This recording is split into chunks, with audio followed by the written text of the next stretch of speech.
Hi, milkers. Welcome back to Tres Leches, the podcast where three Latina friends tell stories, unpack identity, and get real about everything from pop culture to politics. It's sweet, it's a little messy, and always drenched in milk. 3 kinds of milk, in fact. And the best part is, you can enjoy our milk even if you're lactose intolerant. Rate, like, subscribe, and share with someone who gets it, or needs to. We have a co-host who is in usually, but out today. You know, we should address the elephant not in the room. Well, Juana's not an elephant, but you know what I mean. Like, I was using the expression, and She's more like a Bambi. yeah. Yeah. Okay, that was so nice. That was. I feel like we reference Disney in every episode, and it's getting a little concerning. It's getting a little gay. I think it's universal. I think people go, oh, I know. You know, it's smart. Yeah. It's like if we went a little too niche and we said, I don't know, because I don't know that I'm that niche. She's not niche. I'm not niche at all. I can't. The niche for me ends at like Real Housewife. Like you could say like joggers, and I'd be with you. But then after that, I think, you know what I mean. Anyway, but Juan is not with us today. He sends his love, and we're gonna do our best Diane Sawyer and Barbara Walters with both of you today. Oh, my two favorite singers. Who needs Oprah, right? Who needs Oprah? Who needs Wendy? Who needs a... Wow, two black who women. needs Gail? Interesting. Wow. Didn't Wow, she? I would get a Ian. complaint. I'd get a note. You're literally a New Yorker article right now. Wow. Wow. Yeah. Wow. Wait, okay, so how is Wish You Were Queer going? This is what we're going to talk about. You guys have this beautiful, really, really, really funny show. I was literally watching and like cackling. Atlanta and Nashville were my favorites, by the way, Oh, good. of your episodes. But how has it been going? Have you fixed the roof on the RV? The RV got taped up that day by production while I was crying. Yeah, I saw. Yeah. And they, insurance did cover it. Production still had to pay a pretty penny to fix it, but it at least was, somewhat covered by insurance. Thanks for Not saying my that about problem. Atlanta and Nashville, because we love those episodes too. I think Nashville, we bombed, obviously, in that one. And in Atlanta, we had a heckler. And, we were figuring out the show as we went. Like, it's a reality show, so we didn't know what was going to make the cut or not. And there was a lot of discussion there was an initial discussion of like, well, let's just show us doing well. Because there's moments of Nashville where we did have strong jokes that did land well. Yeah. But it was like, no, we got to show the people like what really happened or what really happens when we're out there, which is like, sometimes there's a heckler in the audience that you have to shut down. Yeah, how do you do with like a heckler? Like, that's one of my biggest things with anyone that does stand up. I'm like, to put yourself so vulnerably out there, because it's really easy when we like make videos and make jokes and then we can edit them down and then you put them on the internet and you're like, you might read a bad comment, but when the comment's right there sitting in a chair in front of you, how do you deal with that?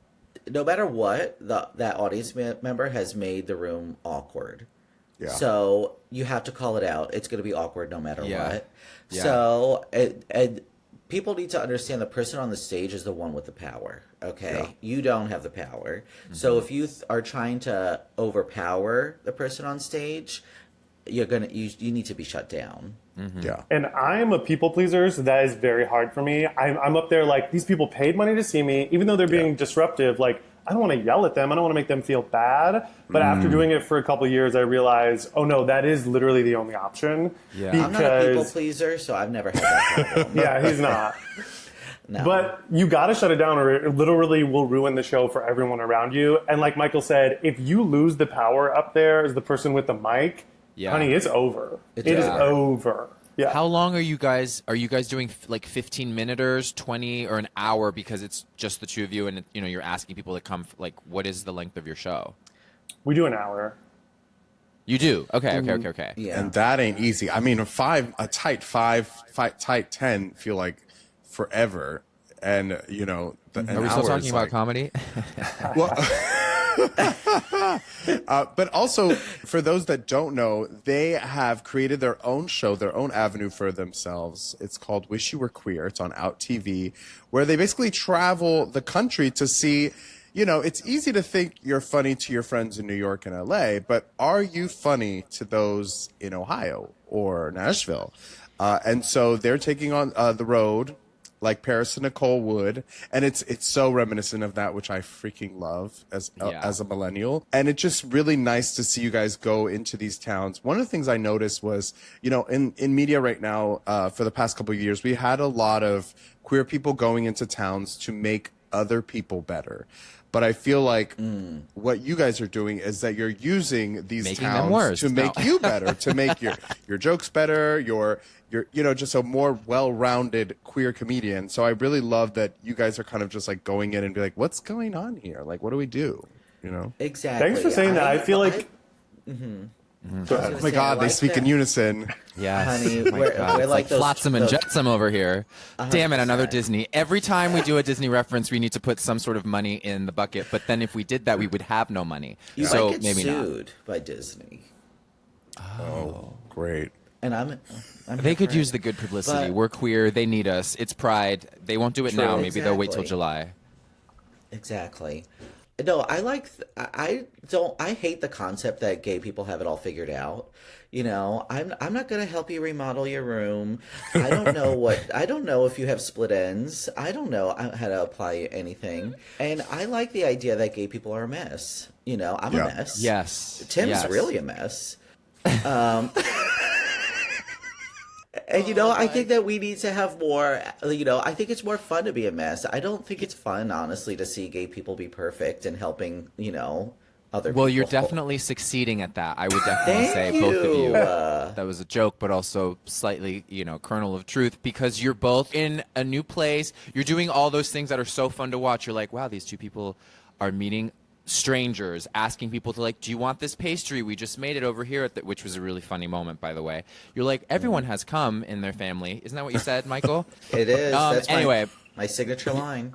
Yes, everyone has come in the family. But, like, you know, you're putting yourselves in these awkward situations, and, like, you guys are really, like, provocative and raunchy and messy with everyone, and, like, it's very fun to watch because I'm like, oh, like, I, as a people pleaser or someone who, like, thinks they're funny, I'm like, that is so scary to do, and you guys just do it so fucking well. Like, it really does feel like you're watching people be fearless for you. You know what I mean?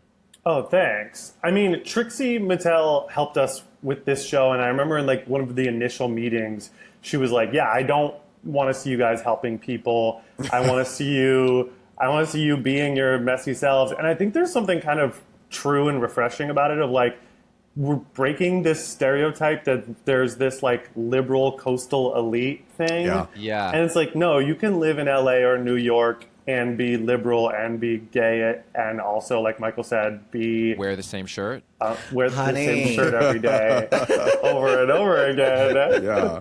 Well, that's also the thing. It's funny because, you know, you both living on the coast or having lived on the coast, going into these towns, sometimes people, you know, you live in New York or LA and you have this kind of like superiority of like, hi, we're here. How are you? And everyone's like, we don't care. Like, we love living here. We're so happy living where we live. And sometimes it's almost like, wait, you are?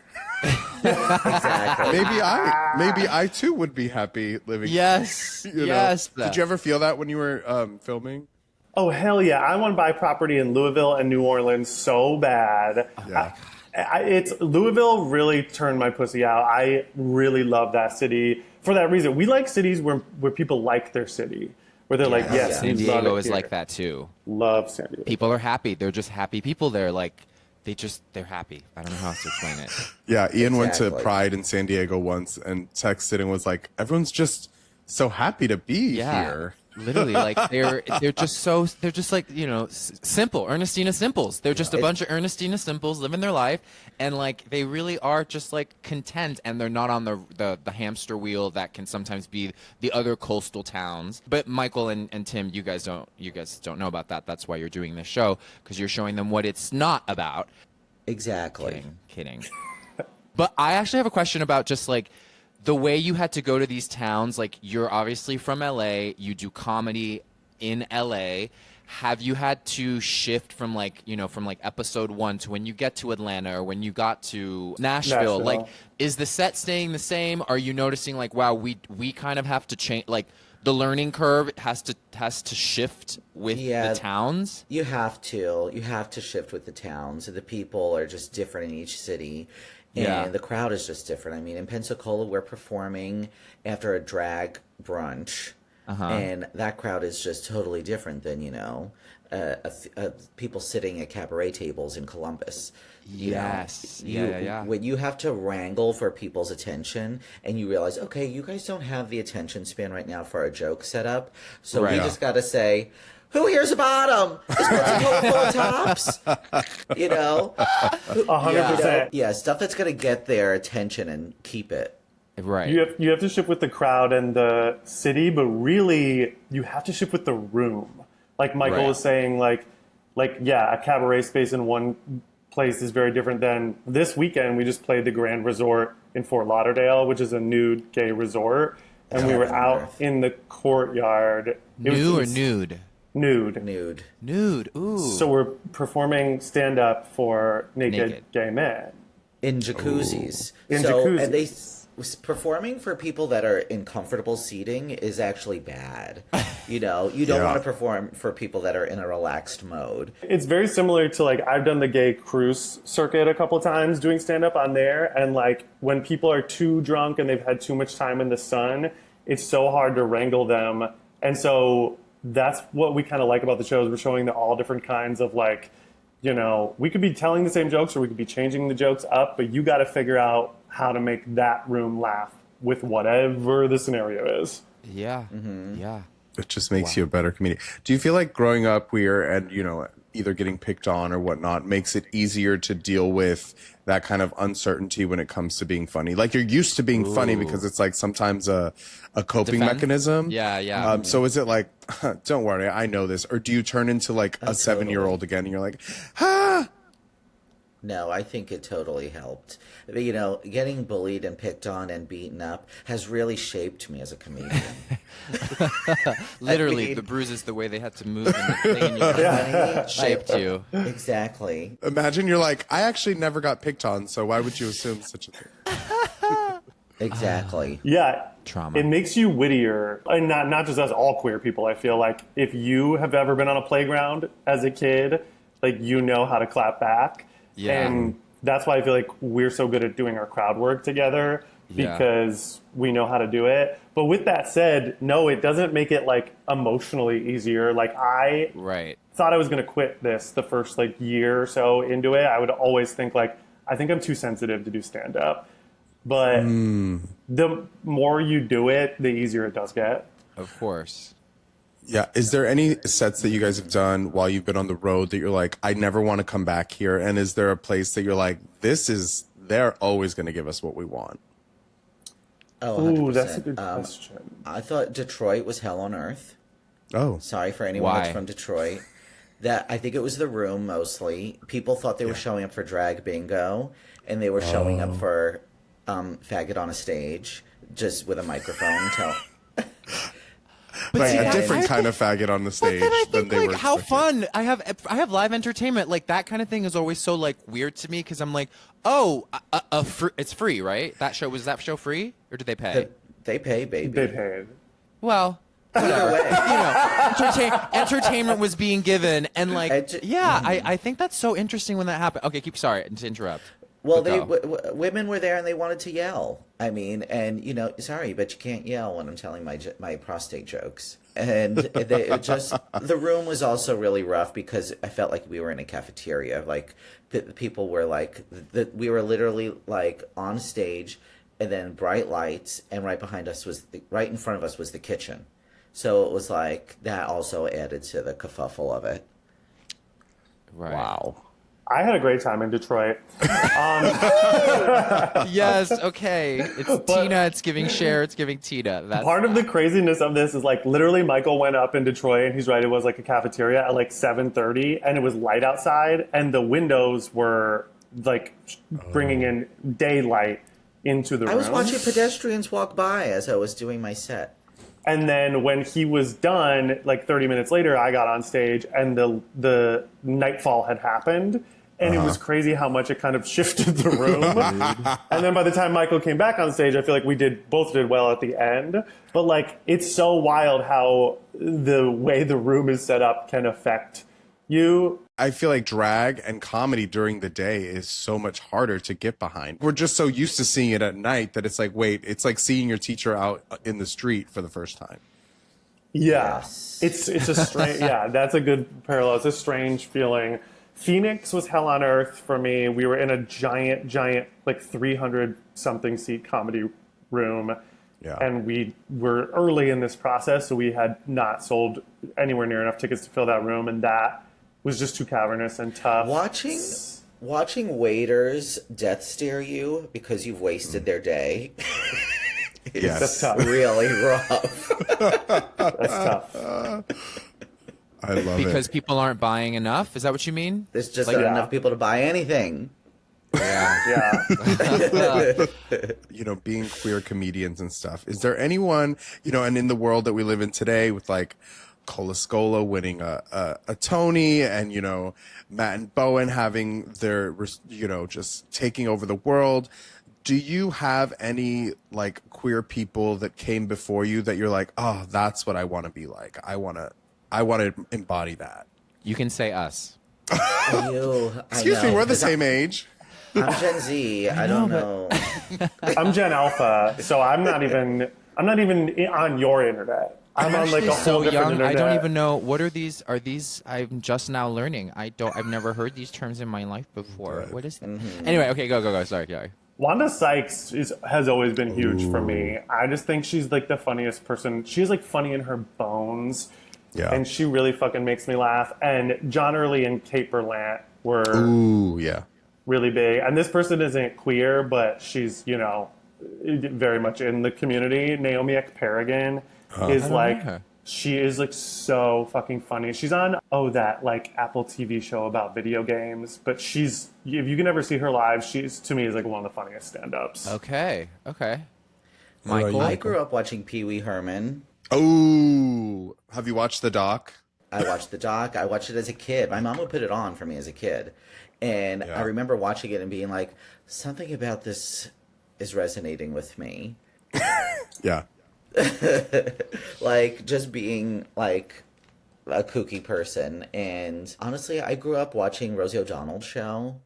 Ooh, yeah. Oh my God. Golden Like- age of television. Seriously, I used to run home from school to watch Dr. Phil at 3, Rosie at 4, Designing Women at 5, Golden Girls at 6. This was my high school life. No wonder you're so funny. My God, that Wow. was a comedy lineup. Yes, and I'm a great therapist. That should be how you open your set. You should be like, so when I was in middle school, or blah blah blah, like this is what I started, and so everyone goes like, oh, he's one of us. You know, like they'll be like, okay, the golden, something to like latch onto, and then you get him with the bottom joke. You know what I mean? Yeah. Yes. Me telling you how to write. Yeah, this, right. yeah. Yes, thank you. Thank you for coming to my class so much. Do This is people fun. ever do that after a show? They come up and they're like, so here's Oh, what worked yeah. and here's what didn't work. 100%. After a set at a resort once, someone came up to me and was like, "Did you feel like those jokes at the end weren't working? The ones that were the self-deprecating jokes weren't working because you're not really that ugly." Aw, wait, so that kind of turned around. That That really was good. that ugly is crazy. Okay. That is crazy. That's actually so. Oh my God. That's classic gay people will person say the trying to hit craziest on you. things to other gay people. Yeah. That was a When gay I- person. I don't know why I pictured Maybe he that was being trying a to come on to you. cisgender woman. No. Gay people It are was the most giving out girl. of pocket. It was giving girl, but no, gay guys. I did stand up on the Atlantis cruise. The first night I crushed, and the second 2 nights I bombed. And after one of the shows, this like obnoxious gay guy came up to me at a party when I was like, we were like dancing. I was like trying to just get drunk and forget about it. And he came up to me and he was like, "Hey, I didn't hate your set, even though everyone else on the boat hated it." I was like, okay, girl. What a Regina George. These both Literally. sound like people who were maybe also trying to like get some. Like, I think they thought they were like trying to give you the they're like, you're not as ugly as you. Blah, blah, blah, blah, blah. Classic. Let's have sex. And the other one's like, it wasn't as bad as. And like, it just. What a way really, to try to get laid is. I know. Look at me, always trying to defend. It's so true, though. It's so gay guy. It actually is very gay guy to be like, I'm going to tell you I like you, but I also make you feel like Tear you shit down. because, yeah, it's so interesting. It's also so funny for someone on an Atlantis cruise who you're already playing to a room full of people that are drunk on G, probably on Molly, half there. So I don't give But a enough shit if you about thought you. it was bad or good.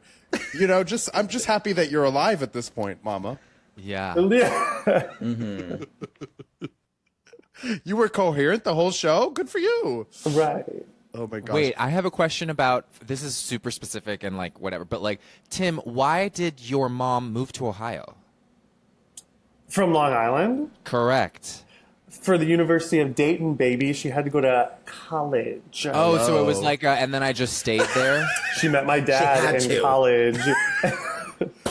And I just stayed. Then, for whatever reason, why did she stay? Well, Yeah, I was it's, just it's like, giving coastal. It's giving coastal elite. It's giving yeah, I was coastal- just like, she's like, I can make this better. I'm gonna make this better. Well, what people don't understand yeah. on Long Island is it is a bad Ohio. place. Yeah.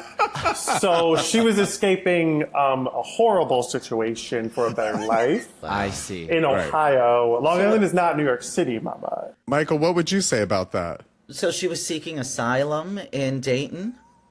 She was having a ragtime moment. She was on the ship, baby, and she said, She said you "The can never wheels go of a back to dream." before.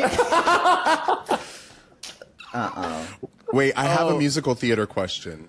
"Ooh, Yes. Tim, why are musical theater people so much more annoying than regular people? Okay. Okay, first of all, ouch. we got this, Tim. We got it." Ian, you want to take this? Pop You know, up, but bitch. no, I take it. I take it She too takes much. it every Actually, week. I take it every week. Okay, this hair gets whoop whipped by Juan, Johnny, and I handle it with Grace.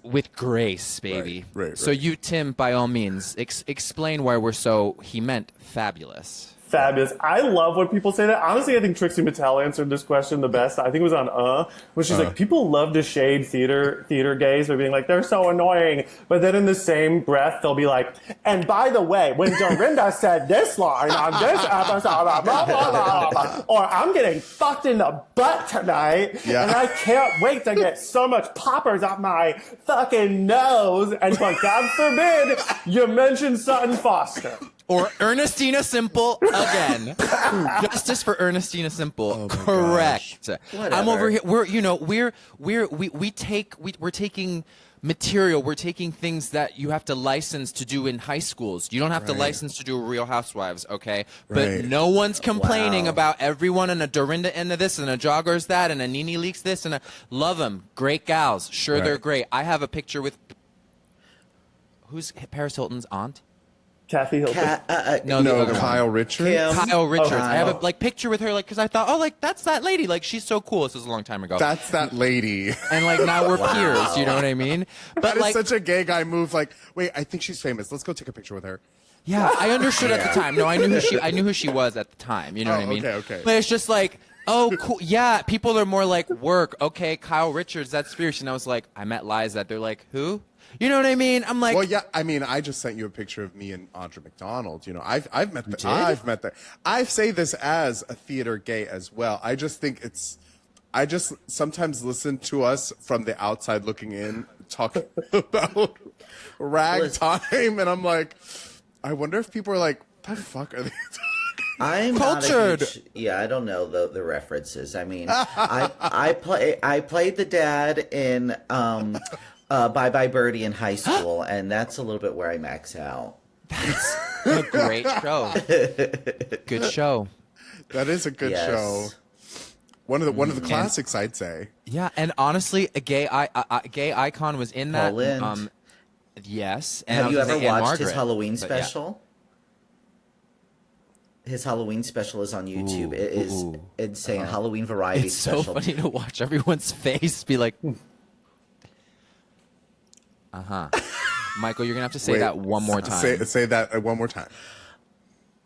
Paul Lynde's Halloween special, variety special. Yeah. Ooh, I haven't seen it. You have to watch it. No, I need to watch that. I have a whole amazing. Halloween hour of comedy. Okay. I need to watch that. Okay. I love that, like, Yeah. when stuff goes wrong with, like, internet, when we come back to do take two, everything is like, now we're getting softer, and the take is this. It's like, no, I just need you to talk normal. It's the Wi-Fi we need to give a Yes. note to. You know what I mean? Exactly. Also, recently in the news, Tim, you were part of the Tony's broadcast. Yes. Dreams come wanna- true. How did that feel? Correct. You guys, Speaking of musical theater. it was so crazy. I literally feel like Cinderella. Like, I put this idea on the internet. I saw that Cynthia Erivo was hosting the Tony Awards. Yes. Non-musical theater listeners, the Tony Awards is like the Oscars for Broadway. It's a big deal. It's on CBS, and when I found out it was her, I just kept posting different pitches, and I would work on them so hard, and I'd be like, okay, I'm just gonna put this on the internet and see what happens. Yeah. And then literally like 2 weeks before the broadcast, I hadn't heard anything, so I was like, okay, obviously I didn't get it. And then I got a random DM from my fairy godmothers, Pasek and Paul and Alex Edelman, and they asked me to come Oh, Alex.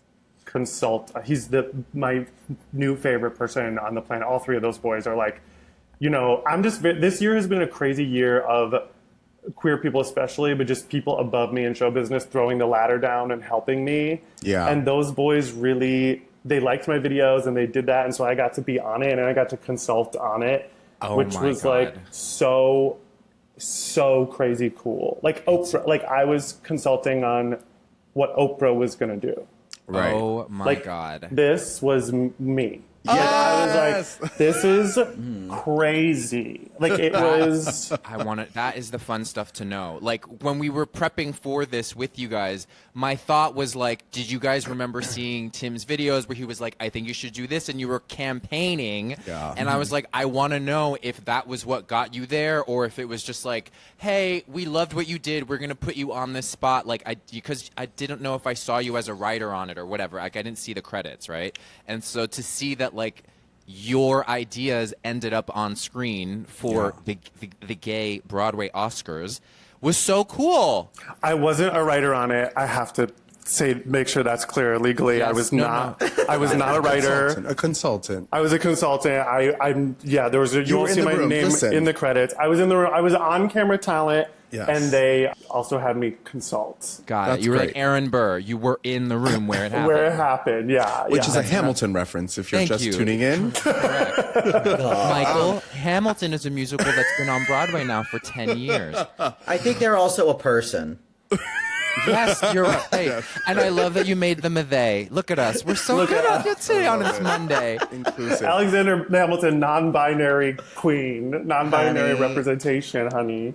But Shake I will her say, down. one of the things that I love about both of you truly is how you don't ask for permission for things to happen. You make things happen.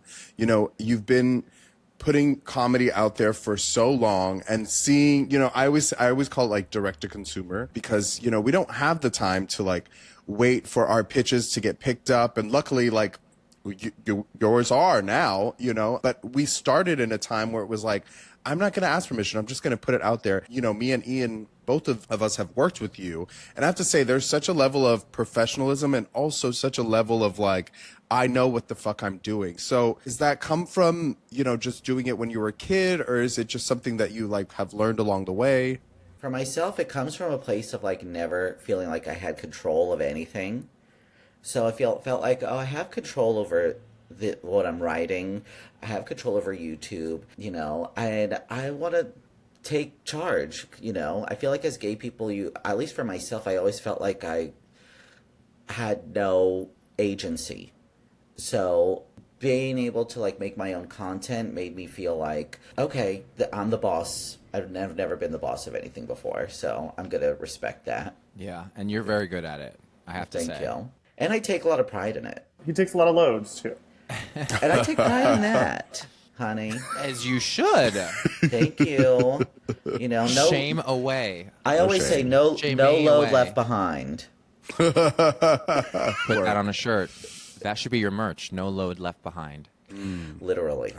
And yeah, for me, I feel like very much same. And I'm like being a kid, I feel like a lot of queer people feel like this, is like why we're obsessed with pop culture or musical theater or whatever. I just wanted to escape. Like, I hated the world around me. I was like, RuPaul says this all the time. It was like, I just remember thinking, like, this isn't for me. Like, whatever is going on with this white picket fence, heteronormative thing, it's like, I don't fit in here. I don't belong here. Yeah. And I think, a lot of people, we watch pop culture, and for the four of us, I feel like it was like, you got to create it too. Like, I remember being 12 years old and on a family vacation, all my siblings like going to the beach, and I stayed back in the hotel and wrote my first like horror movie. It was like a fan fiction of Scream meets I Know What You Did Last Summer meets Halloween. Wow. And, Lacey Chabert was the murderer at the end. Ooh, so good. we love.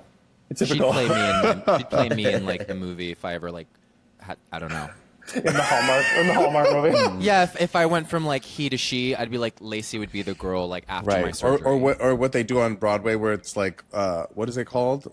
Miscast or Yes. roles reversed or whatever the hell. Yes. Yeah. Blind casting. Yeah. Genderless casting, that's the new frontier. Honey. Yeah, we need a We'd man all have to a job. play Gypsy. Mama's got the stuff. I'd be hella. Oh wait, actually, that's a great question. In the Genderless 2025 casting, what iconic role, whatever role would you play? I'll go first. Hello, Dolly. Dolly Levi. Oh gosh, I'll go last. I haven't thought about this at all. Actually, I just came up with that right on the spot. This is basic, but I would Mama Rose. Like that is to me. You will never see acting in your life like Tim Murray in the car belting to Everything's Coming Up Roses. You spoke about it like a thing you've experienced. Like I know you know that monologue. Exactly. Okay, Michael. I want to play a really gay version of King Triton. Ooh. I love that. So help me, Ariel. I am going to get through to you. And if this is the only way, so be it. She said, Ariel, you're a fish, mama. Ain't no boots in the house or down with you. All right. I think I would be, Sally Bowles. Ooh, okay. I like that. That's good. That is good. Cabaret. Oh yes. Work. But what if we were to match the gender that we feel and are? What is a role that you're dying to play? It could be TV film, it could be Broadway, it could be whatever. The world is your oyster.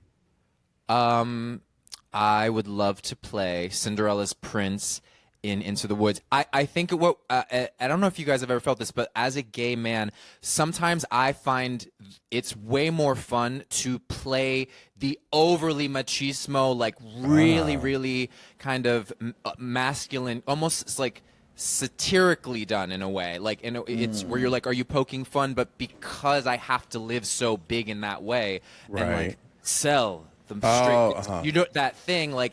It's almost that's the way one more that's like agony. That would be fun. But just that role specifically because it's just I think it's like so fun and you get to play the wolf, whatever. But just in general, like I like living kind of grand, like bigger than life, because that's where I think you can make a little bit more of an impact. You're like, oh, like he's saying something by making that big choice. So I think like playing machismo guys. It's kind of fun, you know what I mean? It's like it's a world I can kind of live in. Very different than the actor playing it. Correct, the snobby girl, who's the niche girl over here. You better slap that thigh. And just she's an actor, genderless. I don't need to be actress. I'm an actor. Okay. Yeah. Period. Anyway, that's my answer. I want to be in whatever Cole writes next. Ooh. Whatever Cole Escola writes next is like. I mean, I would love to go in for Abraham Lincoln and O'Mary, but I want to see You'd like be great. Oh, thank you. I want to do like whatever the next thing.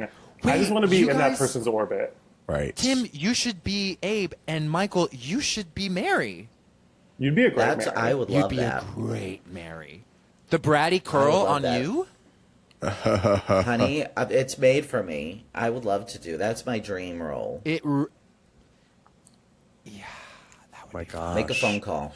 Have you guys written so- anything like in addition to, you know, your sets and what you do together? Like, do you, or the, you know, what you just Scream Halloween, that feature that just hasn't been made yet, Tim, that you wrote 12 years ago. But like, are there any other things that you guys are like, oh, we're sitting on and like we're looking forward to? Can you talk about it? My dream project that I've been working on forever is, I call it like All About Eve meets Cruel Intentions with gay guys. It's my play called The Mentor, and we just did a workshop of it in New York with Jeff Hiller as the teacher. Somebody Somewhere, is that Somebody Somewhere? Oh, like yes. iconic Very improviser.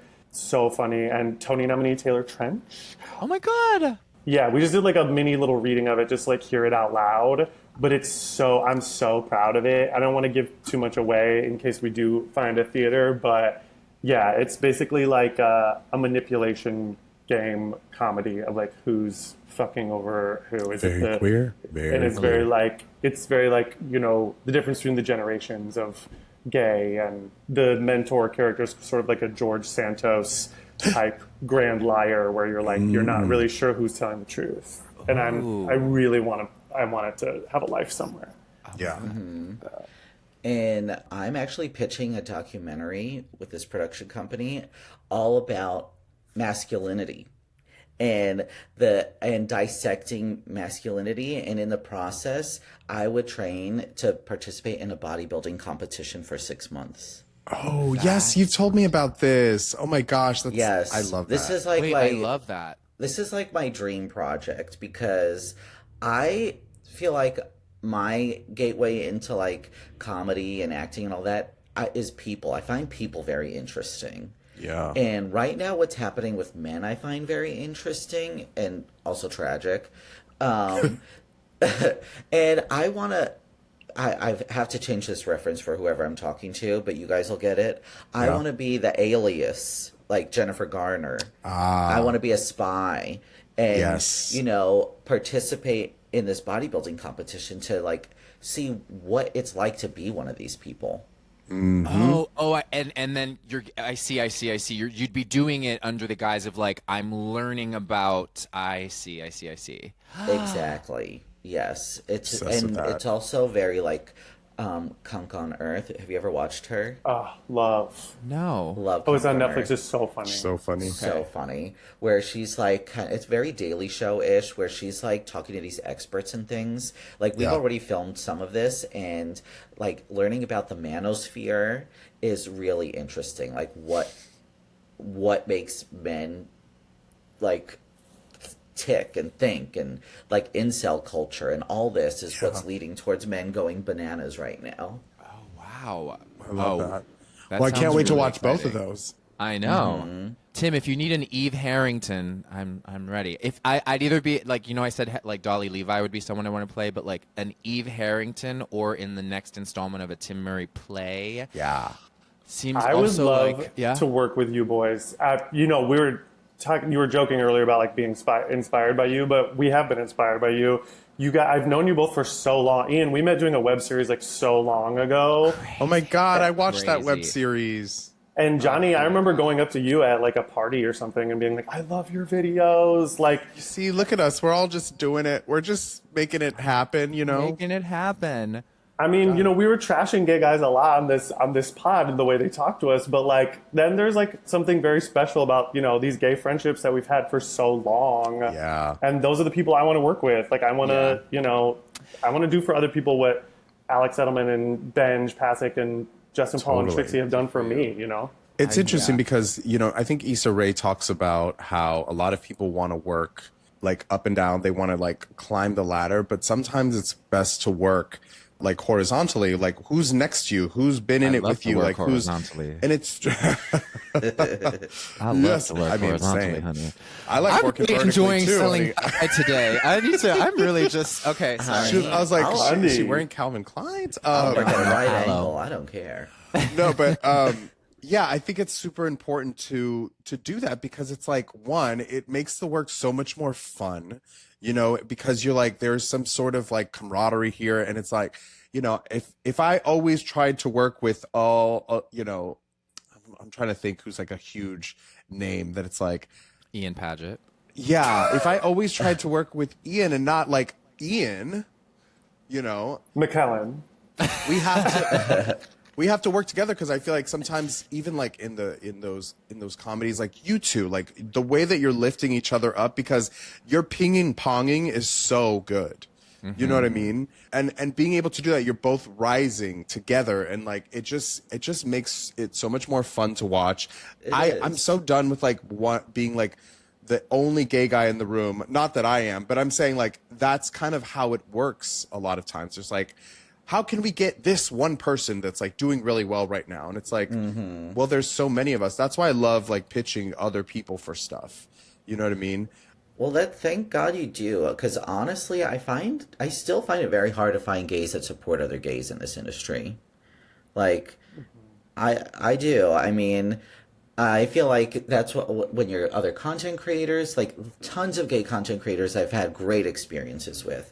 But when it comes to like the industry, traditional side, I have a hard time finding people that, you know, like I know so many agents or managers or producers or like TV creators are like, I love you, and then they cast a straight person in a gay part or something. Or I still feel like I have a hard time like being seen or like having someone throw a ladder down for me, and unless you're working side by side, you know, once a gay person I feel like gets in a position of power, I don't know, I have a hard time getting the support I feel.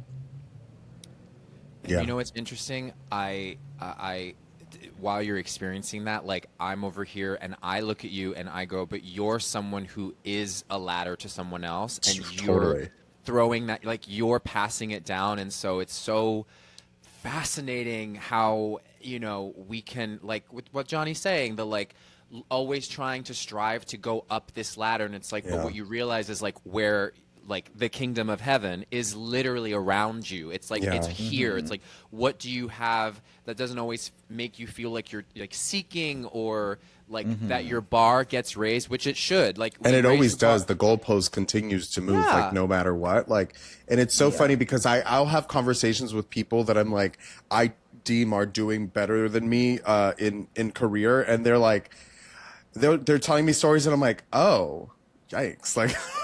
I'm sorry you're going through that. I thought you had it all figured out. But again, it's like social media will lead us all to think that. So it's nice to be in community with people that you are like, you know, even just having the conversation about casting. It's like, oh my God, I would totally put you in this. And it's like, I want to live in a world where that is the job. Like we're just doing that. Like, you know, I saw Overcompensating, and I thought it was so cool how Benny had so many people that we know just from the internet, and I was like, I wonder if they had to audition or he was just like, put this person in this. And either way, I'm happy they're all getting work and like being highlighted. But I was just like, that would be so fun if like we could have a show and then just like plug people in and put our friends in it, let them shine. You know, that's the dream. Yeah. That's the dream. Yeah. That's the dream. And I feel like the reason our TV show happened is because of that. My friend Frank Spatafora literally came to Michael in my first ever stand-up show that we ever did together. We did it in New York. And I knew him from a mutual, one of my best friends from college, grew up with him, and we spent like a spring break together when I was 19 in New York City. And we remained literally like Facebook friends ever since. Like, you know, I would see him occasionally over the next 12, 15 years. And he came to our first show, and he is a producer. And he literally came up to us afterwards and was like, this needs to be a TV show. And him and his production company put all this money into our pilot, and then we sold it to Out TV. So it's like, you really never know who can help you. It's just about maintaining those friendships and like being around the people you really enjoy. And like, thank God, like I really enjoyed being around him. He really enjoyed being around me, and he was a fan of Michael. And then there you go. Yeah. And never piss anyone off. Unless they're a heckler, then you shut them down. I know some people in this town Who I feel like, is it your goal to burn bridges? Are you trying Name to 'em. piss people off? Name them. I know. Tim, All right, so before you go, we always do this on the show where we have listeners write in for either advice or they want to share a messy story. So I pulled one today that I wanted to read for you guys and get your advice or your quick Input. wit on. Okay, it comes from Canuck_abroad, and he writes, or they write, I don't know their gender. Dear Tres Leches, my boyfriend has a beautifully fuzzy back and ass, which I love to eat, but he hates. After he waxes, the smooth film-like texture is disagreeable to my tongue, and even worse when the preoccupying starts. Oh, porcupining starts. Porcupining. Sorry. But don't worry, I'm still going to town because I'm a professional. I want him to feel his sexiest self, but I'd love for him to feel sexy in his natural furry state. How can I help him embrace his wonderful hairy sexiness? Wow. don't. I mean, it's his body. If he wants to wax his Correct. hole, let him wax his hole. Right. It's a preference moment. You want it. You want the skin left on, and some people don't want the skin on their salmon. You know what I mean? You guys, Honey. like, it's sorry. But listen, that skin really adds to the flavor of the I salmon. mean, I get it. You know, you honey. have conversations. Maybe you do like every other. It's like, okay, so, and then you have to kind of work in the schedule of how that works with the growing of the hair. I don't know how fast. But or, do you like, think? Not to say. I actually do agree with Michael. Like, if that's what he wants, like let them. You know, let them. Let them. And you're a professional, and you'll do it anyway. you But what said. if the reason he is waxing is because, because there's definitely been gays that have shamed me in the past. It's like, what do you mean you're not hairless? You need to trim that before you come over or whatever. And it's like, this is obviously no one would speak to me like that now because I'm quite older now. But like in your early 20s, you hear a lot of stuff from gay men that you're like, oh, okay. And then you just kind of like adopt these things as like what we do. And then when someone comes around, they're like, I love your da-da-da. And you're like, actually stop looking at that. Don't touch it. Yeah. The trauma, yeah. It's like, do we, I don't know. It's an interesting question. It depends why he's waxing. I mean, if he's Right. waxing because he wants to, that's one thing. But if he's waxing it because he's like, if that's his trauma point, Right. maybe go to As for many of us, go to couples feel like- therapy about the hole. Go to couples therapy. I feel like good sex is all about communicating what you both want. And so, like Yes. Ian said, I feel like it's like if it is cool with him, do 1 month where it's hairy and you get what you want, and then ask Right. him, okay, this makes you feel sexy. Then the next month you can shave it if you're cool with that. But if you're going to be with somebody for a long time, I mean, this is different than a one-time hookup. If it's a one-time hookup, honey, don't tell me what to do. I hate that. You don't I tell hate me that. what to do. I had to kick a man out of my apartment one time because he was like, the air conditioning is too cold. I don't like the music that you're playing. He was, I was like, am I in school? The 'Cause new- that the does turn me on. The music Teacher, in question teacher. was, everything's coming up rose. Bitch, I'm not that much of a musical theater faggot. It was, he was a girl. He had the she remix, was a actually. boy. Sorry, he Can put I the make remix it? It was Skater Boy by Avril Lavigne. Oh my It's a great song. Yes. Okay. He was wearing Vans, and you're like, I got just the song for this.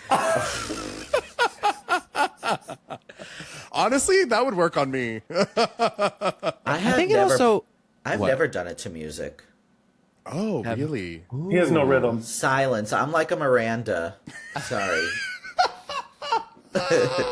Miranda. But are Miranda. are you the soundtrack to your sex? Right. Oh yeah, I'm beatboxing. Ooh. Yes. Yeah. Beatbox on the D. Honey. Wow. Okay, so Harry, we'll call you Harry Boots. Styles? Harry Styles, Yeah. I love that. Yeah, like, and also there's a way of like, if it's a little too porcupiney for you, there's some moisturizers that are out there for, hair to be a little softer when it comes back in.